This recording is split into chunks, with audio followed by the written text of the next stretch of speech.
It just One of the go ahead.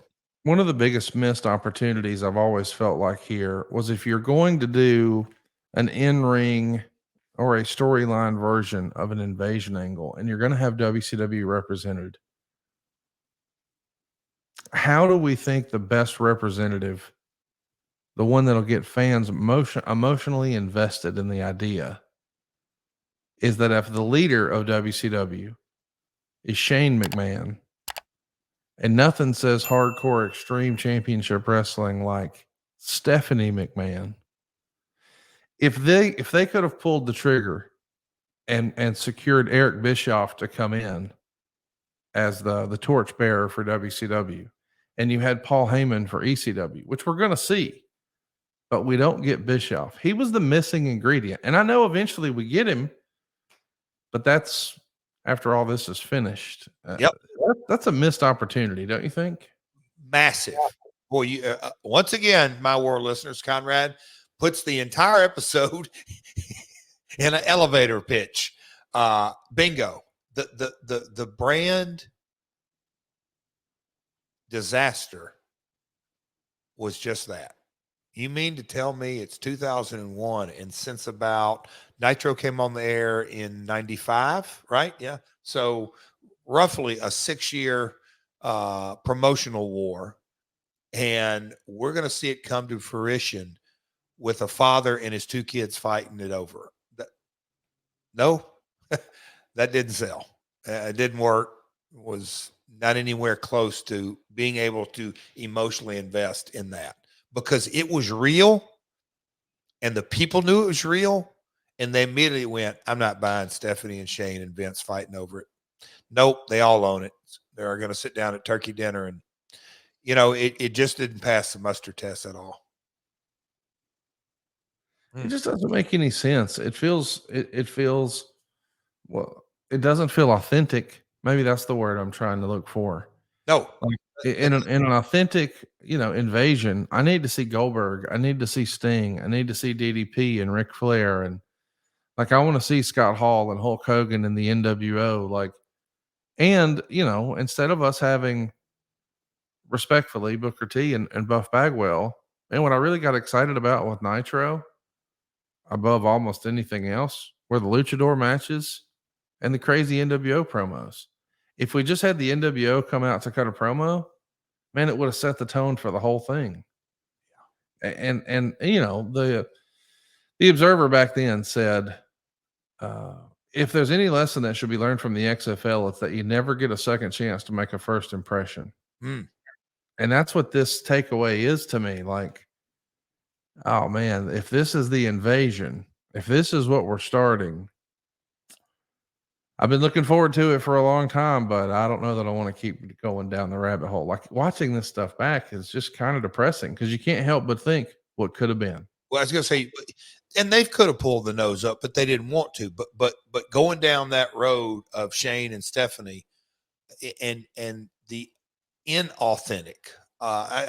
Look, we've leaned into that word so many different times in a lot of different episodes, but that at its very core, that it just did not fly. The other night on my phone conversation, I hate to keep going back to it, but me and Lawler were talking about different things, and then we got into a Memphis TV discussion and something that was fun or whatever it is. But I'm like, yeah, Jerry, I said, the uniqueness of, I'm trying to think exactly how we landed on this, because it'll be, if I think of it, it's good, a little good context. But the heart of it is that Lawler on Saturday mornings would deliver a promo with descriptors on what you were going to see on Monday night and why you were going to see it and almost kind of how you're going to see it. And at the end of the day, Lawler would finish his promos and the king is going to kick your ass, said better than that. But the descriptors of this story in the people's mind, man, you've said it again too, the aftermags. They fantasy booked it in their brain. They saw the Billionaire Ted skits. They've seen this, they've seen that. And then all of a sudden they got this and the people are like, What? No thanks. And I also think all the powers that be, Vince and everybody around him, I mean, how quick did they give up on all this? 6 months? Yeah. Tonight. They gave up on it tonight. They had one set of plans, and what we're going to see to go so poorly that Vince McMahon called an emergency meeting after the show in his hotel room, and it After went this into the wee episode? hours of the night. Yeah, and it changed. Everything changed. The reaction to WCW was so disastrous here that they totally switched it up, and we got what we got, and it was a mess. And they carried it through Survivor Series, and when it was over, when the WCW invasion of the WWF was over, we introduced Ric Flair. And a few months after that, we introduced the NWO with Hulk Hogan, Scott Hall, and Kevin Nash. And a few months after that, we introduced Eric Bischoff. I know what you're saying to yourself. Goodness gracious. Wouldn't it have made sense if we debuted the NWO on night one in Atlanta the following week on July 9th with Hulk Hogan, Eric Bischoff, Scott Hall? Yeah, it would have. From a business perspective, they would have had to written all those checks, right? Yeah, but I mean, listen, they still wound up writing a little bit of a check. Process where we are right here. We're talking about they're going to come back in February of the following year. So this narrative that I'm not going to let all my money just go, it was 7 months. You had 7 months left. Oh, wow. Like, no matter what those guys were making, this is the biggest idea in history. Yeah. And if you do it well, you're going to make it back in droves. But this is when Vince McMahon got into, in my opinion, I think Vince has always been unfairly dunked on because I do think context is king. We should just remind everybody Vince Russo left him. He's got a whole team of other people who are helping support him. But those people are also being asked to pull double duty for the XFL. JR's helping call the games. You know, they're asking Bruce Pritchard to come produce interviews with the cheerleaders. You got Michael Hayes doing something for the XFL. we got stretched a little too thin here, boys. Yeah. We're trying to build up ECW, which we just purchased, build up WCW, which we just purchased, promote our biggest WrestleMania of all time, turn the biggest star we've ever had into a heel.